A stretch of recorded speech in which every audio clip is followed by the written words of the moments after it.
We've got basically three key components that make up the weather system. There's the visual effects, so in the dry it's the iconic heat haze, in the wet it's the visual effects on the camera, on the cars themselves, the rain on the track, the puddles, the surface reflections, the rooster tails, the kick-up spray from the tyres.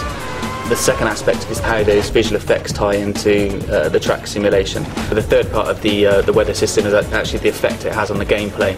It just changes the attitude of the car completely in terms of driving in the dry or fully wet or partially damp track. So it's all about the sort of strategy elements at those points where the tracks change from wet to dry.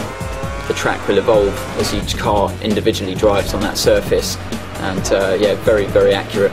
The track surface actually knows how wet it is. You'll actually find that the gamers on wet tyres on the drying track will try and seek out those puddles to cool their tyres and stop them from damaging.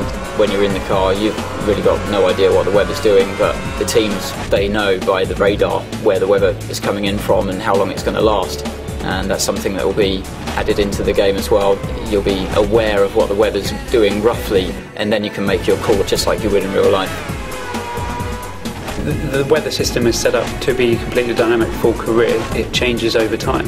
So you go to Spa, a typically very unpredictable track. You need to be prepared to alter your car balance as the race weekend progresses, so that when you're heading towards that Sunday race day, you think you've got a car set up that is going to be balanced for the predicted weather conditions.